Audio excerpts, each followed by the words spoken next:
Bene ragazzi, benvenuti. Siamo qui per una ennesima lezione su Kant. Quante lezioni su Kant abbiamo registrato?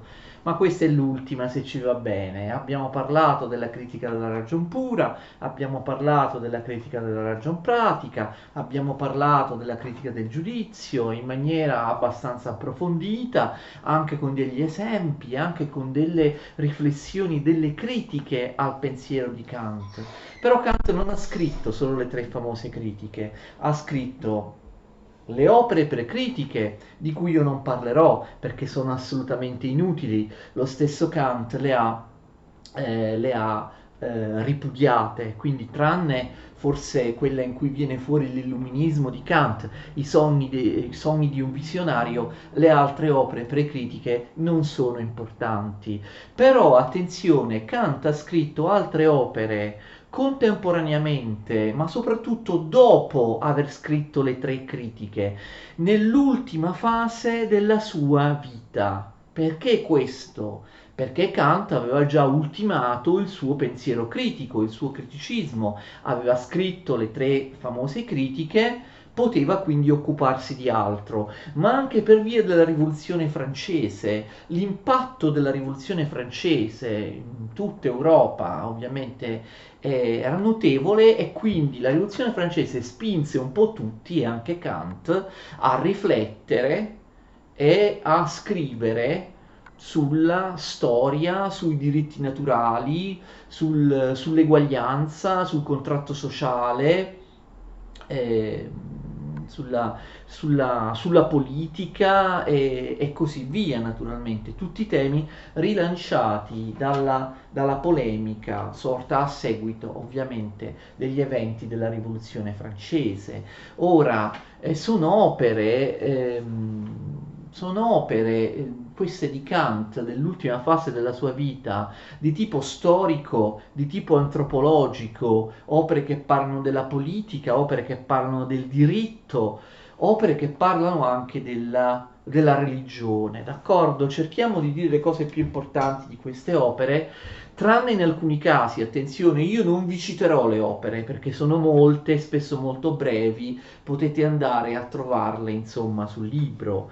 Kant parla della storia. Allora, si può pensare, dice Kant, che nella storia, esattamente come nella natura, ricordate la critica della ragion pura, le azioni dell'uomo, gli eventi della storia, siano causalmente determinati, cioè in base ad una necessità causale, in base ad una necessità deterministica, un po' come ricordate i fenomeni della natura secondo la critica della ragion pura. Quindi Kant crede, o almeno crede almeno in parte, in una scienza della storia, d'accordo? Come esiste la scienza dei fenomeni naturali, così anche nella storia gli eventi possono essere collegati causalmente e quindi essere interpretati scientificamente. Però Kant dice che si può pensare la storia anche da un altro punto di vista. Come se, questo come se è importante, ve lo ricordate, l'ho sottolineato anche nella critica del giudizio, come se, come se la storia fosse orientata a un fine. Ovviamente le analogie con la critica del giudizio sono evidenti. Anche nella critica del giudizio, ricordate, Kant dice che la natura meccanica, oggettiva, conosciuta teoreticamente così dalla critica della ragion pura, la natura, dice Kant nella critica del giudizio, può essere anche vista come se cospirasse verso un fine, fosse organizzata da una finalità, da uno scopo interno. Ricordate che Kant aveva detto che questa è un'idea regolativa, non si potrà mai dimostrare scientificamente, teoreticamente, che la natura sia organizzata come un fine, quindi possiamo vederla come se fosse organizzata in base a un fine. La stessa cosa vale per la storia. Possiamo vedere la storia anche dal punto di vista del finalismo.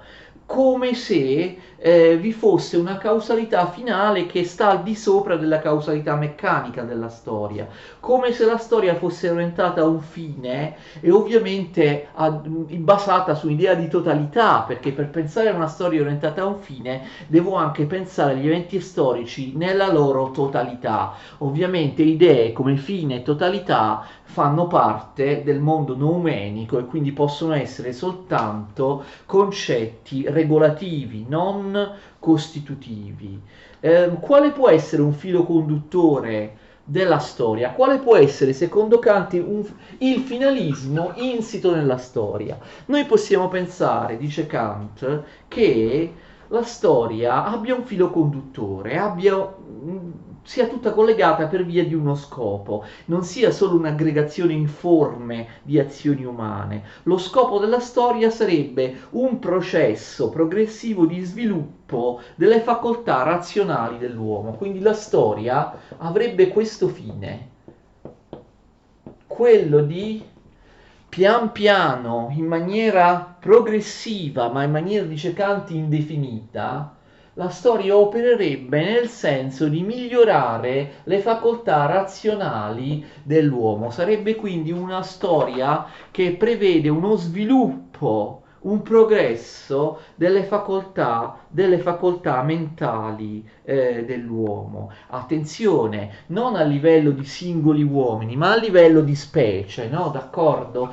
Quindi attenzione, Kant, vi ricordate, l'abbiamo detto nella critica a ragion pura, e non solo lì, pensa che il nostro apparato conoscitivo sia già dato, come se fosse eterno, comunque che il nostro modo di conoscere, il nostro modo di funzionare della psiche sia universale, sia universale, sia oggettivo, sia identico in tutti gli uomini, altrimenti lui non potrebbe fondare la conoscenza scientifica oggettiva, ma neanche la legge morale oggettiva. Adesso però scopriamo che questa oggettività, il fatto che tutti noi abbiamo la mente nella specie umana che funziona allo stesso modo, non è sempre esistita, d'accordo? C'è stato uno sviluppo, siamo arrivati, evidentemente lui vuole evitare il relativismo della conoscenza e della morale, siamo arrivati tutti insieme come specie umana ad un livello di sviluppo che è quello attuale, che è identico in tutti gli uomini. Però prima l'umanità, come appunto specie in generale,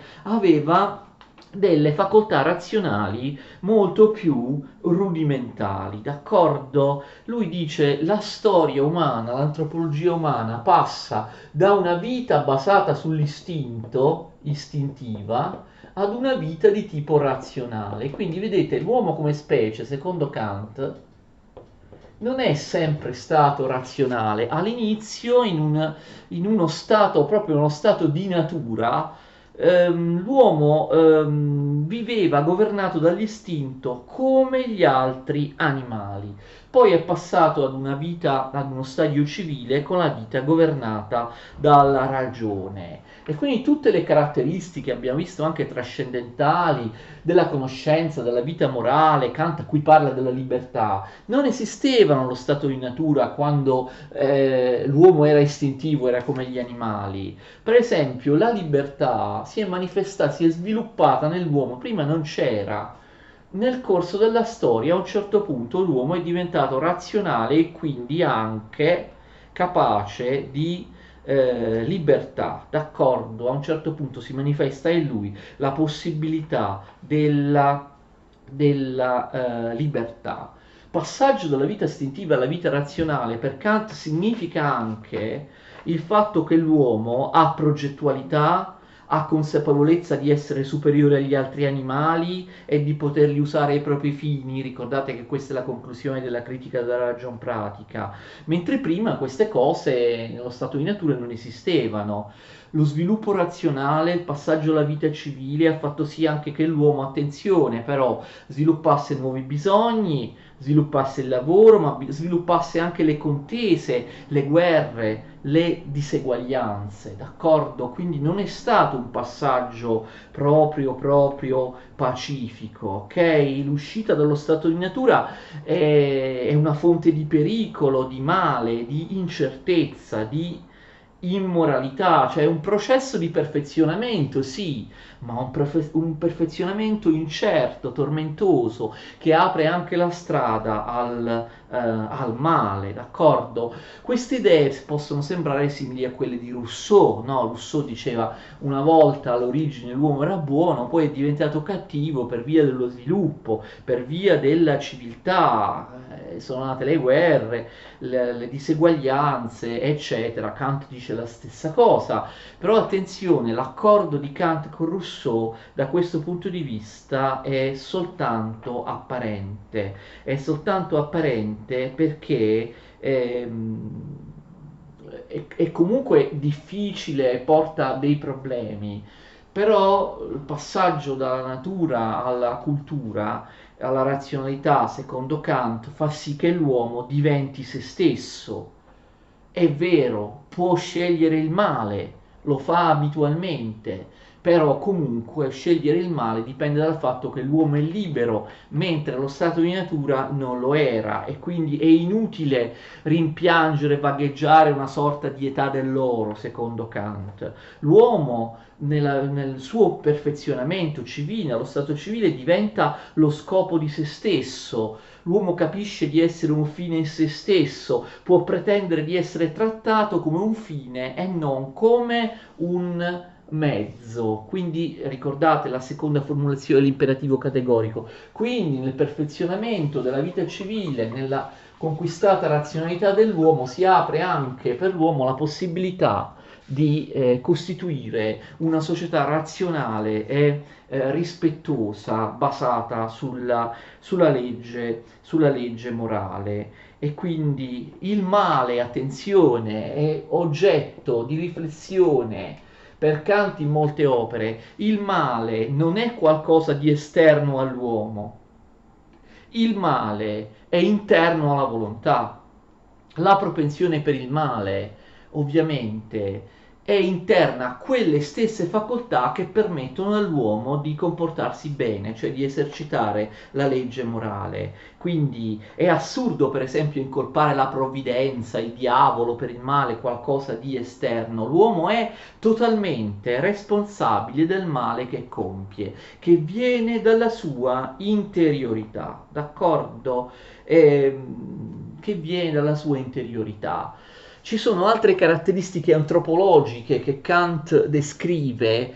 Per esempio, Kant dice che c'è una tendenza ineliminabile nell'animo umano. Nell'animo umano si attua una tensione, un confronto tra l'esigenza di vivere in società con gli altri, ma anche quella di dissociarsi dagli altri, come diceva Hobbes. Quindi inevitabilmente l'uomo sconta questa tensione, questa contraddizione interna. Vuole vivere in società, ma contemporaneamente è molto forte in lui anche la tendenza di cercare una felicità individuale, individualistica, separato dall'altra, d'accordo? Quindi attenzione, secondo Kant il perfezionamento dell'antropologia umana, il perfezionamento della razionalità umana nel tempo porta inevitabilmente a parlare di problemi politici, perché il progresso, questo progresso della razionalità umana segue una direzione fondamentale per Kant, che è una direzione verso la creazione di una società civile che faccia valere universalmente il diritto. Sono le parole di Kant, una società civile che faccia valere universalmente il diritto. Quindi questo perfezionamento della specie umana porta inevitabilmente a questo, ad una società in cui si cerca, si brama il diritto per tutti i cittadini, e quindi ovviamente questo introduce un problema politico. Attenzione, il diritto, secondo Kant, non era del tutto assente allo stato di natura. Lui è un po' più ottimista di Hobbes riguardo allo stato di natura. Allo stato di natura, dice Kant, vi è socialità e vi è anche una coscienza del diritto, ok? Però Kant dice questo diritto allo stato di natura è provvisorio, è incerto, non ha garanzie, d'accordo? Non ha garanzie perché il diritto è tale, la legge è tale, come diceva Locke, ma anche lo stesso Hobbes, quando c'è una coazione. Kant usa il termine di coazione, quello che eh, un Hobbes avrebbe chiamato coercizione. Il diritto non può essere certo stabile allo stato di natura, perché non vi è una forza fisica che impone, che costringe gli uomini al diritto, a rispettare le leggi. Quindi alcuni le rispetteranno, altri no. Non si può pretendere, non ci si può illudere, dice Kant, che l'uomo rispetti le leggi solo per intima convinzione. Magari l'uomo vuole rispettare le leggi, cioè ha precisa coscienza della legge morale, ma poi in fondo non le rispetta per via di un egoismo, di impulsi di altro tipo. Approfondiremo poi dopo queste cose e quindi c'è bisogno di uno Stato moderno, c'è bisogno del passaggio allo Stato civile, perché solo nello Stato civile il diritto è obbligante, il diritto obbliga. Attenzione, lo Stato civile deve far rispettare il diritto e quindi obbliga. L'obbligazione però, come già magari avete capito, obbliga, cioè un'obbligazione dello Stato, una coercizione affinché tutti rispettino le leggi. Questa obbligazione non è come l'obbligazione morale, vi ricordate, critica della ragion pratica, che è un'obbligazione interiore, libera. Questa obbligazione è un'obbligazione esteriore che viene dall'esterno, cioè dalle forze coercitive dello Stato, d'accordo?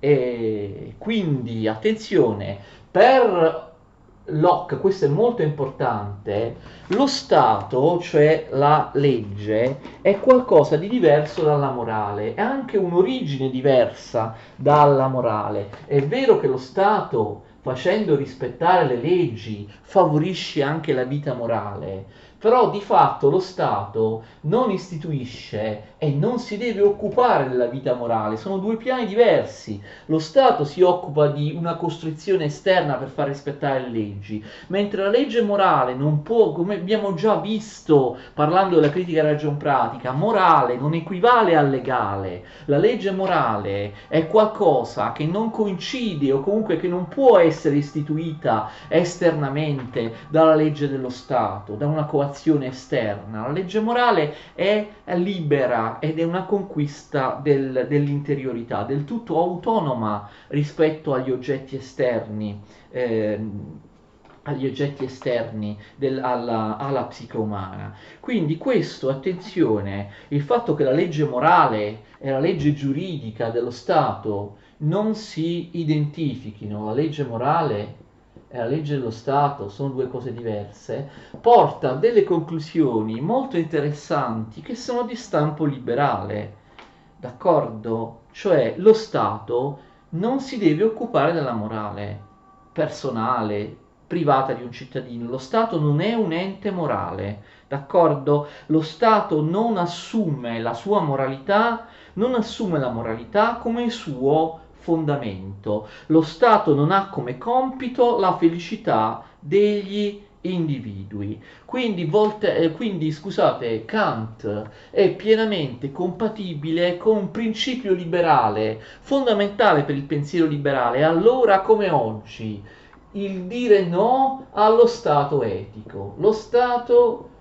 non deve essere uno Stato etico, non deve preoccuparsi di come si comportano i cittadini nella sfera privata, non deve pretendere di dire ai cittadini come devono mangiare, come devono comportarsi, come devono amare, non deve pretendere di educarli, non deve trattarli come se fossero dei minori, d'accordo?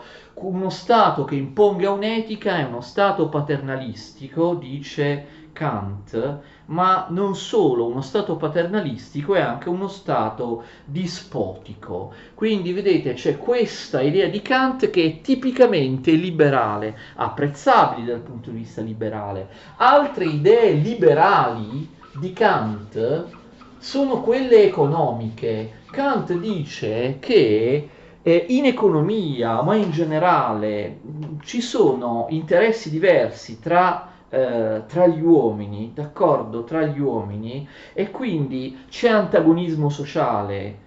C'è antagonismo sociale per Kant, questa è una buona cosa, cioè l'antagonismo sociale, un certo antagonismo sociale, una lotta, d'accordo? Una lotta all'interno della società, una libera concorrenza anche a livello economico. Per Kant sono tutte cose buone, tutte cose normali che debbano avvenire nello Stato. C'è diversità, pluralità di opinioni, comportamenti, c'è antagonismo, c'è libera concorrenza, libero mercato e così via. Anche queste ovviamente sono idee molto liberali. Allora voi direte, oh, ottimo, la visione politica di Kant è liberale, è aperta, moderna. Non è proprio così. Kant dice queste cose apprezzabili dal punto di vista liberale, però poi ne dice altre, adesso le vedremo, che sono molto molto di stampo conservatore.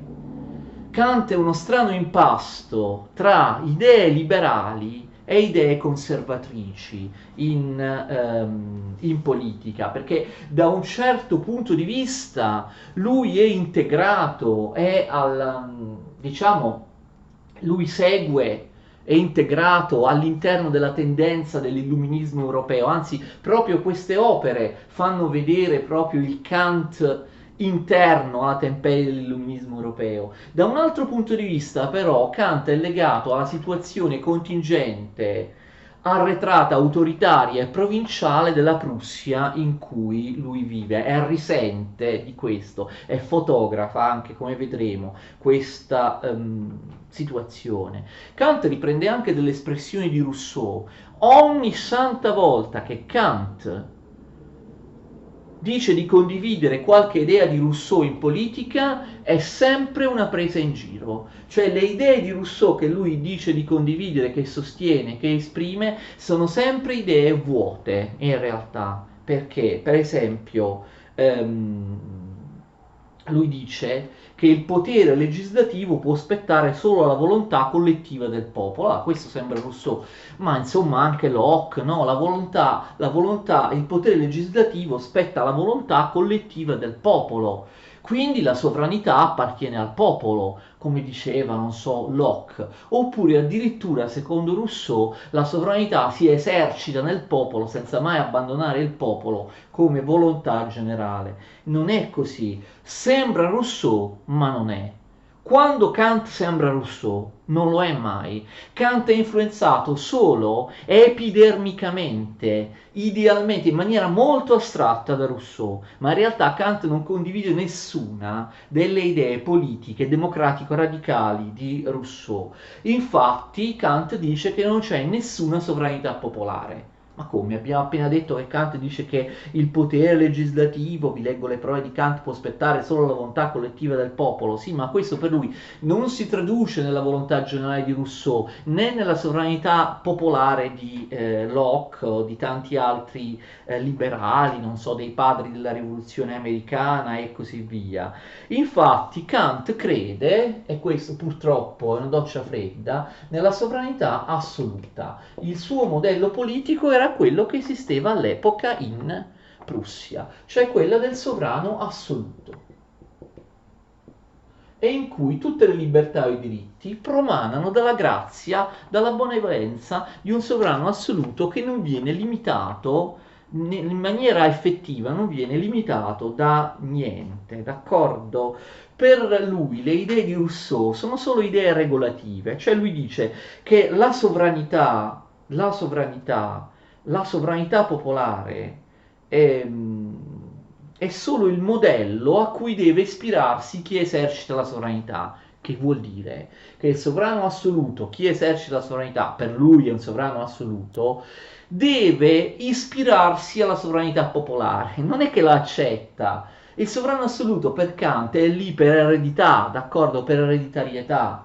E quindi la sovranità popolare non si esprime, non solo il sovrano assoluto non viene eletto, ma anche altre istituzioni non necessariamente vengono elette, a meno che non lo voglia il sovrano assoluto. Quindi il sovrano assoluto ha un ideale regolativo, cioè quando il potere legislativo dello Stato fa le leggi, dovrebbe chiedersi: ma queste leggi sono compatibili con la sovranità generale? Cioè Kant dice: quando la sovranità fa le leggi, dovrebbe farle pensando a rispondere a questa domanda. Il popolo vorrebbe una legge come questa, capite? Quindi è soltanto la sovranità popolare, come dire, un auspicio, un consiglio per in realtà un tipo di sovranità che fa le leggi, che non ha nessuna legittimazione dal popolo, dovrebbe solo avere come idea regolativa quella sovranità popolare, cioè ogni volta che fa una legge dovrebbe chiedersi: ma questa legge corrisponde alla volontà del popolo, senza che il popolo in prima persona possa votare o possa dirlo. E se la sovranità non vuole rispettare, come dire, non vuole emanare leggi che corrispondono alla volontà popolare, può farlo benissimo, d'accordo? Non c'è nessun problema. Poi lui riprende da Rousseau anche l'idea di contratto sociale, parla di un contratto originario che istituisce lo Stato civile, dice Kant, un contratto in cui si rinuncia a una parte della propria libertà naturale, d'accordo? Perché devi rispettare la libertà dell'altro. Ma anche questo patto sociale non è reale, secondo Kant. È la seconda idea di Rousseau che lui prende ma svuota totalmente di significato, dice è un'idea regolativa, cioè questo patto sociale, patto originario, è solo un'idea regolativa, è soltanto un'idea ideale, è un modello a cui il potere legislativo deve ispirarsi. Il potere legislativo ancora adesso, ancora come prima, quando fa una legge, deve dire: questa legge sarebbe accettata da un contratto originario di tutti i cittadini, ma anche se fa leggi che non sono accettate dal- dal- dai cittadini non fa niente. Quindi vedete, per due volte Kant prende idee di Rousseau del tutto svuotate di significato, che restano solo consigli nei confronti di un sovrano assoluto non limitato da nessuno, idee che comunque possono essere accettate come consigli, possono non essere accettate come consigli, idee che non hanno cogenza, che non vengono garantite da nessun tipo di Costituzione o nessun tipo di legge, d'accordo? Kant dice che bisogna obbedire al sovrano e che non esiste il diritto di resistenza. Non esiste il diritto di rivoluzione, anche se qui si contraddice perché lui esalterà sempre la rivoluzione francese, magari lo diciamo. Quindi l'obbedienza al sovrano, niente diritto di resistenza, il sovrano deve poter imporre l'obbedienza. Se vi fosse il diritto di resistenza, come ne parlano Locke o Jefferson, secondo Kant, il sovrano non potrebbe più imporre l'obbedienza. In questo Kant è d'accordo con Hobbes, cioè se si permette al popolo di ribellarsi quando il sovrano è dispotico, il popolo potrebbe ribellarsi in qualunque momento e non rispettare le leggi. Chi stabilisce quando il sovrano è dispotico? Non è possibile, quindi il popolo non dovrà ribellarsi al sovrano mai, anche quando il sovrano è dispotico, d'accordo? La Costituzione dello Stato e tutti i cambiamenti o gli aggiornamenti della Costituzione che comunque Kant considera necessari sono solo possibili se effettuati dal sovrano per mezzo di riforme. Quindi riforme da parte di un sovrano assoluto, di un sovrano illuminato, come Federico II, che lui aveva sotto gli occhi fino al 1780, o poi dopo come Federico Guglielmo, il re di Prussia, successore di Federico II. Kant è fermo all'assolutismo illuminato. La sua visione proprio di illuminismo moderato, come quella di un Voltaire. Non a caso Voltaire, amico di Federico II, ospitato per 3 anni nel palazzo reale di Federico II, cosa che Kant ovviamente sapeva benissimo. Quindi tutto dipende dal sovrano, il sovrano è assoluto, il sovrano si deve fare delle riforme, deve aggiornare la Costituzione, Ma se non lo fa, se il sovrano è dispotico, non vi è alcun dispositivo legislativo che limita il sovrano dispotico. Lui esalta l'assolutismo illuminato, parla in maniera specifica di Federico II, che lui esalta, così via, eccetera. La sua idea di evoluzione politica non è una rifondazione ex novo, come con una rivoluzione, con eccetera, con una Costituzione completamente nuova. La sua idea di progresso in politica è sempre quella appunto di una costruzione lenta, progressiva e soprattutto dovuta al sovrano. Il sovrano può essere dispotico, sì, e non ti puoi ribellare se il sovrano è dispotico. Il sovrano può trattare male il suo popolo, Kant dice esplicitamente di sì, il sovrano non è obbligato al rispetto del popolo, può essere anche ingiusto, questo sovrano può essere anche ingiusto, d'accordo? Quindi idee liberali, però poi alla fin fine tutto è delegato alla grazia, alla bontà del sovrano assoluto, identificato con un modello come Federico II, d'accordo? E, ma Federico II fece delle riforme, però era un tiranno. I contadini erano schiavi in Prussia. Questo a Kant non interessa. Diciamo che Kant, come dire, dice che deve esserci una società politica basata sulle leggi che garantiscano i diritti a tutti, però di fatto queste leggi che garantiscono i diritti a tutti possono esistere solo se hai la fortuna di avere un sovrano illuminato che ti fa la grazia di fare quelle leggi, altrimenti non esistono i diritti di nessuno. Le leggi devono essere obbliganti e istituire dei diritti per tutti. Però quando si tratta di pensare che magari anche il sovrano deve essere obbligato dalle leggi, deve essere limitato dalle leggi, cioè le leggi per istituire il diritto per tutti devono anche prevedere delle leggi che limitino i poteri del sovrano, come quelle ovviamente magistralmente indicate da Locke. Invece per Kant le leggi che debbano limitare il potere assoluto del sovrano non esistono. Le leggi esistono solo per il popolo, mai per limitare la potenza del sovrano. E queste leggi per il popolo istituiranno, come Kant desidera, auspica, una società basata sul diritto, una società razionale basata sul diritto di tutti, soltanto se il sovrano assoluto ti fa la grazia di farti quelle leggi o farti quella Costituzione. Questo in realtà è il pensiero politico di Kant.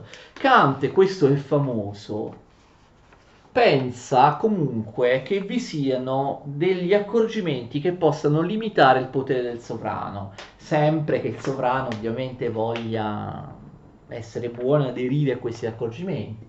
È molto famosa l'idea della pubblicità, cioè il sovrano ha tutti i poteri, può fare quello che vuole, però secondo Kant qualcosa che possa limitare il potere del sovrano e il dispotismo è la pubblicità, cioè il fatto che per esempio le leggi del sovrano devono essere tutte le leggi approvate devono essere pubbliche, devono essere seguite dall'opinione pubblica, altrimenti sono leggi ingiuste. Ma chi decide che queste leggi sono ingiuste? Chi le abolisce? Chi limita il potere del sovrano di fare queste leggi ingiuste? Nessuno. Quindi quelli che Kant esprime spesso sono proprio solo auspici, consigli verso un sovrano, come facevano appunto il Voltaire o gli altri illuministi che si fanno consiglieri del sovrano. Quello che il sovrano non può fare, sempre un auspicio, perché il sovrano di fatto può fare tutto. Quello che il sovrano non potrebbe fare è quello di evitare l'espressione del pensiero pubblico. La famosa espressione di Kant, l'uso pubblico della ragione. Il sovrano può fare qualunque cosa, ma esattamente come in Hobbes, il sovrano si fa rispettare con la forza, ma non può pretendere di essere amato dai cittadini, non può pretendere di convincerli e quindi i cittadini hanno diritto a manifestare pubblicamente la propria opposizione, hanno diritto di criticare il sovrano. si spera che il sovrano assoluto illuminato accetti ovviamente queste critiche. Il sovrano non può negare il pensiero e non può negare gli scritti, perché negherebbe proprio la cosa fondamentale dell'uomo, il pensiero. Quindi c'è questa idea di uso pubblico della ragione che, ripeto, il sovrano dovrebbe fare, ma non c'è alcun meccanismo istituzionale, costituzionale, legislativo che imponga al sovrano di farlo. E solo se il sovrano assoluto ha voglia, è buono e lo fa. Quindi l'uso pubblico della ragione. Kant si comporta proprio come un intellettuale dell'illuminismo moderato, come Voltaire. Di fatto, queste cose che Kant auspica, per esempio appunto il diritto di critica, il diritto di critica, di manifestare contro il sovrano, sono cose che riguardano solo un'elite intellettuale, non certo il popolo, d'accordo? Infatti Kant parla degli uomini di cultura che criticano per dare dei consigli al sovrano, d'accordo? Diciamo nel suo interesse. La critica, d'altra parte, da un certo punto di vista, può essere considerata lettera morta, può essere considerata inefficace perché abbiamo visto, oltre la critica, non ci si può ribellare, d'accordo? Quindi, ma è anche ingenuo pensare che i cittadini criticano, manifestano contro il sovrano e poi non diano seguito a queste critiche con qualche ribellione. Però Kant pensa che sia così, d'accordo? Quindi di fatto lui pensa solo agli intellettuali. Lui esalta Federico II che ha dato libertà agli intellettuali anche più audaci. Ma Federico II era un tiranno. Il fatto che Federico II tenesse i contadini in schiavitù, il fatto che Federico II non permettesse neanche alla borghesia, non solo ai cittadini, ma neppure la borghesia in Prussia poteva possedere terra, ma solo gli aristocratici, a Kant questo non interessa. Federico II è il modello perfetto. Ma che sotto Federico II ci fossero i contadini schiavi o una borghesia che non potesse acquistare terre o allucinanti privilegi feudali da parte della nobiltà, contro questo Kant non dice assolutamente nulla, d'accordo? Assolutamente nulla. Quindi Kant è condizionato dalla situazione provinciale arretrata della Prussia del suo tempo, dove c'era ancora l'illuminismo, l'assolutismo, anche se questo fu un po' scosso dalle guerre napoleoniche, insomma ci furono delle riforme, non più di tanto. Allora, che cosa devono realizzare gli intellettuali? Questo è famoso. Kant dice che gli intellettuali devono operare per realizzare l'illuminismo, dice proprio così. Gli intellettuali con l'uso pubblico della ragione devono realizzare l'illuminismo all'interno della società. Questo è il compito della classe intellettuale. Kant dà una famosa definizione dell'illuminismo nell'opera, che in realtà in origine era un articolo, che si intitola Risposta alla domanda che cos'è l'illuminismo. Kant esalta l'illuminismo e dice che l'illuminismo è l'uscita da parte dell'umanità da uno stato di minorità, l'uscita dell'umanità da uno stato, l'uscita dell'umanità da uno stato di minorità che essa, l'umanità, deve imputare a se stessa, d'accordo? L'uscita degli uomini da uno stato di minorità che essi, gli uomini, devono imputare a se stessi. In cosa consiste questa umanità? Il fatto di non usare l'intelletto autonomamente, di farsi dire dagli altri come usare l'intelletto, e invece Kant risponde con la famosa frase sapere aude, abbi il coraggio, osa, abbi il coraggio di conoscere, di usare il tuo intelletto. Sapere aude deve essere il motto dell'illuminismo. C'è qualche opera di Kant che sia illuministica? Kant è davvero un illuminista. Io sono umile, veramente non voglio rispondere a questa domanda in relazione al criticismo, in relazione alle teorie fondamentali di Kant. Mi limito a dire che tra le opere, tra virgolette, minori, cioè fuori dalle tre grandi critiche, ne esistono almeno un paio che sono fortemente illuministiche. Una è un'opera precritica, forse l'unica interessante delle opere precritiche, cioè I sogni di un visionario. Qui Kant veramente, tra l'altro qui Kant parla come se scrive in maniera diversa dal solito, in maniera ironica, in maniera arguta, in maniera sarcastica, come se fosse un Voltaire. Lui qui esamina le teorie strampalate di un occultista, di un mistico svedese che si chiama Swedenborg. E lui ovviamente dice che tutte queste teorie esoteriche, mistiche, sono invenzioni private, sono teorie che vivono solo nella mente di chi le crede, rappresentano un universo privato che non ha nessuna connessione con la realtà e nessuna dimostrazione empirica. Però Kant fa di più nei sei sogni di un visionario. Kant prende in giro apertamente i miracoli, coloro che ci credono e così via.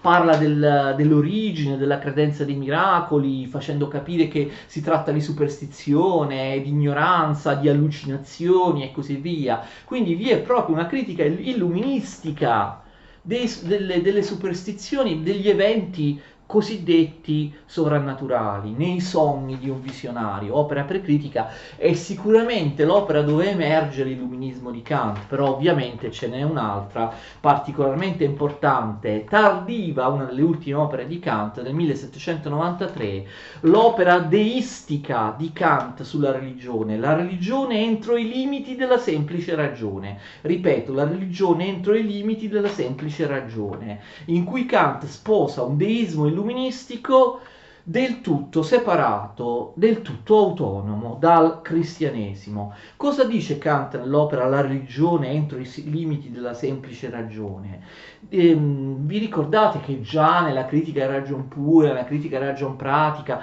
Kant aveva detto che Dio non è una conoscenza oggettiva, d'accordo? Dio non può essere dimostrato dalla conoscenza scientifica, empiricamente, che l'esistenza di Dio, ricordate, è solo un postulato della ragion pratica. L'io morale non è posto da Dio, è esattamente il contrario. Kant riprende alcuni di questi argomenti nell'opera appunto La religione entro per esempio Kant appunto dice che la morale non è posta da un Dio, dalla religione, cioè l'origine della morale non è religiosa.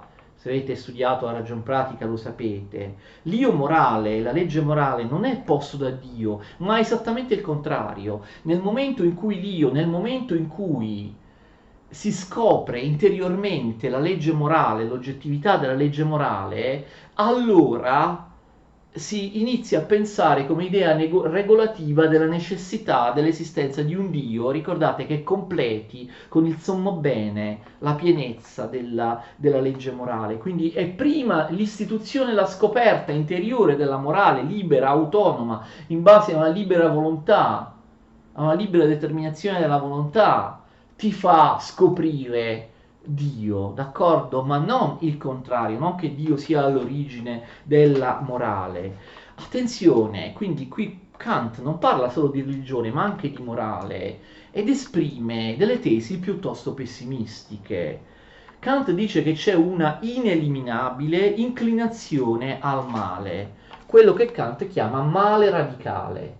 La famosa espressione di Kant, c'è un legno storto nell'umanità, il legno storto dell'umanità non può essere raddrizzato. Come raddrizzi un legno storto? Non puoi farlo.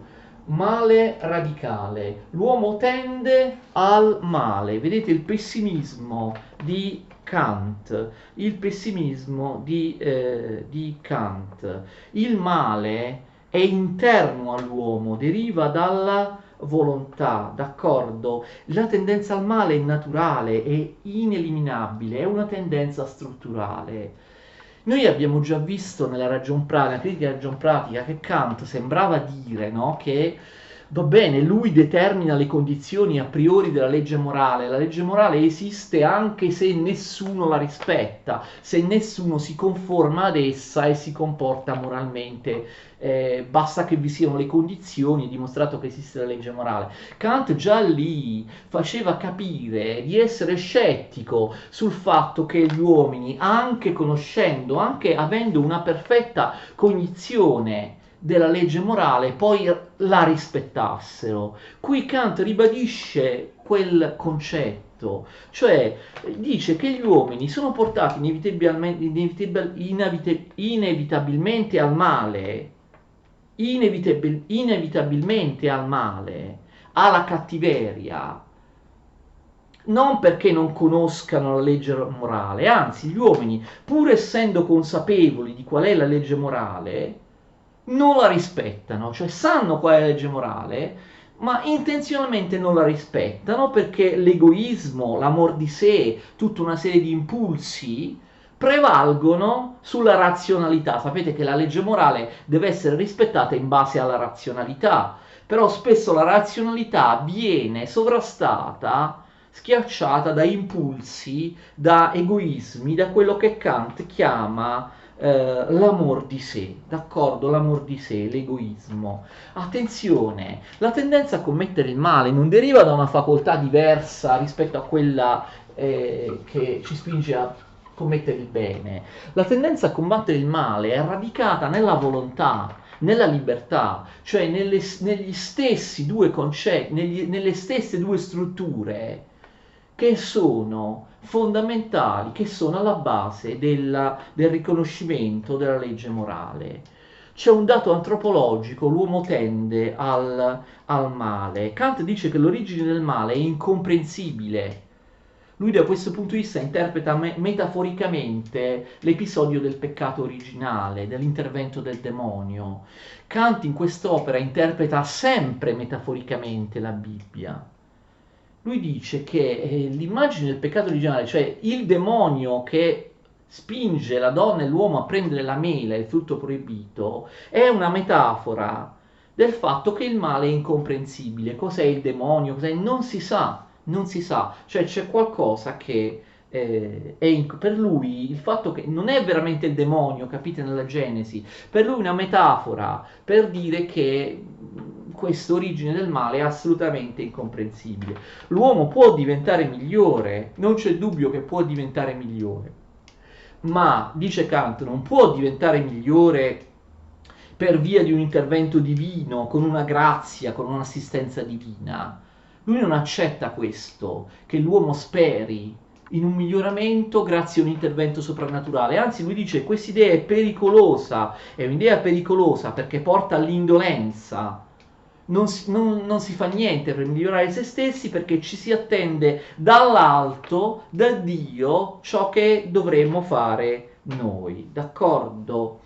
Kant dà dei riconoscimenti alla religione cristiana. Nel corso dell'opera dice che Cristo è un buon principio, un buon esempio. Dice che la religione cristiana è migliore delle altre, anche per le sue idee teologiche, per la sua moralità, eccetera, l'idea di redenzione, di salvezza, eccetera. Ma queste cose che dice, diciamo, a favore del cristianesimo non implicano affatto che Kant sia cristiano, anzi forse sono delle concessioni che lui fa alla censura prussiana, d'accordo? La Società del Tempo, censura prussiana che già gli aveva bloccato quest'opera, che lui ebbe difficoltà a pubblicare. La religione di Kant in quest'opera è un deismo al 100%.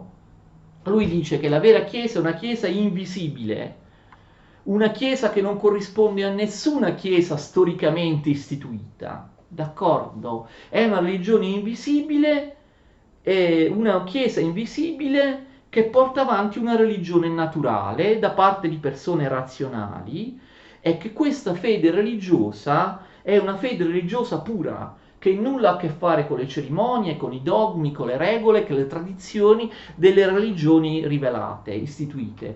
Questa fede nel deismo, questa Chiesa invisibile, è pura, interiore, è totalmente separata, non ha nessuna origine in comune con le religioni rivelate, d'accordo? Lui parla di un Dio puramente filosofico che viene riconosciuto in base alla ragione, come il Dio del deismo illuministico. Lui parla di un Signore morale del mondo.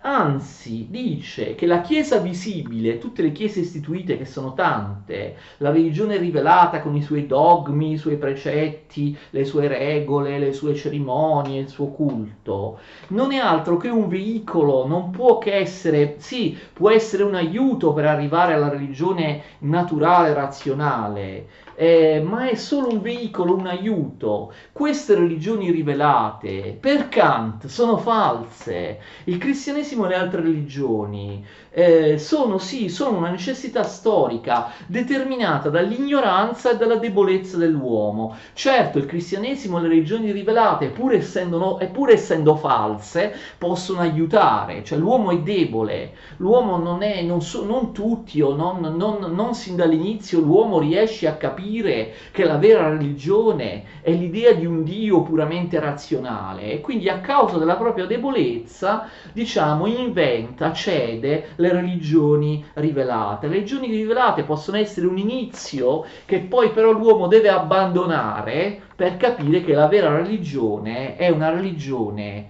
che nulla ha a che fare con le religioni istituite, è una religione puramente razionale e filosofica. Kant è chiaro su questo, quindi l'idea che di un Kant cristiano non esiste nelle parole, nei testi di Kant, quantomeno non esiste all'interno di quest'opera. Poi, non lo so, ognuno può interpretare come vuole. Kant distingue ancora la religione naturale, quella vera, dalle religioni rivelate che sono false. La religione naturale è una sola, così come una sola, oggettiva, universale è la morale. Le religioni rivelate invece sono molte e questo fa capire la loro falsità. Sono molte e sono accidentali. Kant dice esplicitamente che sono state, che si sono create nella storia per caso, per accidente, si differenziano solo per caso, d'accordo? Per una sorta di accidente storico. Non solo, ma Kant dice anche di più, che è pericoloso allontanarsi dalla religione naturale, d'accordo? Quando la religione, dice Kant, si allontana dalla razionalità, la religione dalla razionalità pura, sorgono superstizioni, degenerazioni che lui distingue in due tipi, il feticismo e la superstizione, d'accordo? Quindi avere una religione non razionale, non filosofica, non deistica è pericoloso. Si genera superstizione, si genera fanatismo. Lui parla per esempio in maniera negativa del fanatismo di chi crede di entrare in contatto personalmente con Dio. La religione si basa solo sulla coscienza libera interiore e Kant conclude apprezzabilmente quest'opera illuministica, certamente, spendendo qualche parola a favore della tolleranza religiosa. Kant, come ha detto che in politica gli esseri umani devono essere liberi di esprimere pubblicamente le loro idee, questo vale anche per la religione. Tutti devono essere liberi di esprimere le proprie idee religiose. Non mi si dica, conclude Kant, che gli esseri umani non sono ancora pronti per la libertà, che questa libertà sarebbe pericolosa. Se non si dà la libertà di espressione, di stampa e di religione agli esseri umani, gli esseri umani non saranno mai pronti per la libertà, devono prima ottenerla per poi, appunto, praticarla. E quindi Kant è d'accordo con molti illuministi anche sulla tolleranza religiosa. Molte delle idee di Kant in qualche modo riflettono il particolare deismo di Lessing, che lui conosceva bene. Facciamo riferimento ovviamente a un illuminista, alla religione razionale di un illuminista tedesco, però in realtà la visione della religione di Kant è ancora più radicale, è ancora più lontana dal cristianesimo e dalle religioni rivelate di Lessing, perché Kant dice che la religione rivelata è proprio autonoma, separata anche nella sua origine, nel suo sviluppo dalle religioni rivelate. Da una parte c'è la religione naturale, dall'altra le religioni rivelate che sono false possono aiutare ad arrivare alla soluzione vera. Invece Lessing, attenzione, aveva un deismo di tipo particolare, io l'ho spiegato nella mia lezione sugli illuministi tedeschi. Se andate a vedere nella playlist illuminismo c'è una lezione sugli illuministi tedeschi, in particolare su Lessing e Reimarus. Lessing invece aveva un deismo più compatibile con le religioni storiche, perché diceva che al fondo, attenzione, al fondo di tutte le religioni storiche ci fosse il deismo, ci fosse qualcosa di comune, qualcosa di vero. Quindi Lessing non diceva che le religioni storiche erano tutte false, ma che in qualche senso potevano essere tutte vere, perché avevano tutte un nucleo di partenza che appunto è la credenza in un Dio. Non solo, ma Lessing dice che storicamente, io questo l'ho già spiegato, storicamente la religione deve per forza passare attraverso fasi storiche, prima più rozze, poi più evolute. Prima deve essere il paganesimo, poi ci sarà il cristianesimo, poi il cristianesimo sarà abbandonato per una religione naturale filosofica, la religione illuministica. Tuttavia non si può dire che le forme precedenti nello sviluppo della storia umana, della religione, siano false, sono le forme che la religione ha preso compatibilmente con appunto lo sviluppo umano nelle epoche passate. Quindi il deismo di Lessing, molto particolare, è un deismo diciamo inclusivo di tutte le religioni. Ricordate anche Nathan il Saggio, sono le tre religioni monoteistiche, non si può sapere quale è vera, perché tutti hanno dei semi di verità e dei nuclei di verità. Il deismo di Lessing include le altre religioni, le religioni istituite, le religioni rivelate, le considera aspetti necessari dello sviluppo storico della religione, le valorizza anche se pensa che abbiano una funzione solo transitoria e debbano poi alla fine essere completamente superate, mentre invece Kant no. Il deismo di Kant è in opposizione rispetto al cristianesimo e alle religioni rivelate, che sono religioni false, d'accordo? Quindi l'illuminismo religioso, il deismo di Kant all'interno dell'opera, la religione nell'ambito della semplice ragione. Questa definitiva, conclusiva lezione su Kant è stata molto lunga, ma io ci tenevo a condensare insomma le idee principali di queste opere storico, antropologico, economico, politico, religiose di Kant, e insomma in un'unica lezione. Arrivederci, buonasera.